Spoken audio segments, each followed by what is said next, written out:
کا باعث بنے گی اور غصے کا سبب بنے گی۔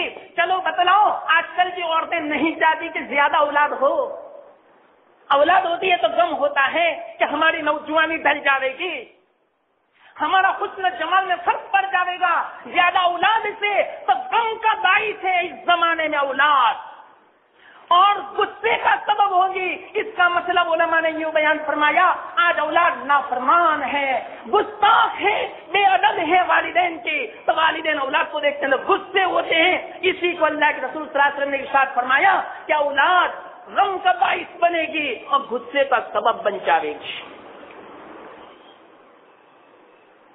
وقت ہو چکا، مجھے دوسری بات بھی کہنی تھی، لیکن چلو اپنے پاس ایسا تو ہے نہیں کہ ہمیشہ کے لیے وقت ہو چکا۔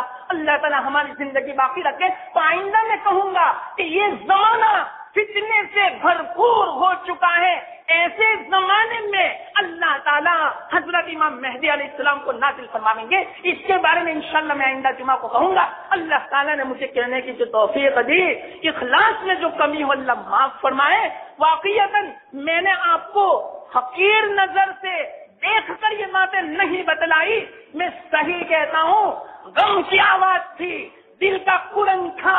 مسلمانوں سمجھو، سمجھ جاؤ، نہیں سمجھو گے تو کسی بھی طرح زبردستی سمجھائے جاؤ گے، اللہ کا عذاب آئے گا یا قوموں کی طرف سے ہمارے اوپر مصیبتیں آئے گی۔ مجھے محبت ہے، میں صحیح کہتا ہوں، جس کو محبت ہوتی ہے وہی برائیوں سے روکتا ہے، ورنہ میٹھی میٹھی باتیں کرتا۔ اگر مجھے آپ سے تو خوشامد ہوتی، مجھے چاپلوسی کرنی ہوتی اور مجھے تم سے کوئی مقصد ہوتا تو میں چاپلوسی میٹھی میٹھی باتیں کرتا۔ لیکن یاد رکھنا، میں آپ کو صحیح کہتا ہوں، مجھے محبت ہے اس بنا پر، اور کل قیامت کے دن انشاءاللہ معلوم ہو جائے گا میں نے آپ کو حقیر نہیں سمجھا، اللہ کے واسطے یہ باتیں بتلائی۔ اللہ مجھے بھی آپ کو بھی عمل کرنے کی توفیق عطا فرمائے۔ وآخر دعوانا ان الحمدللہ رب العالمین۔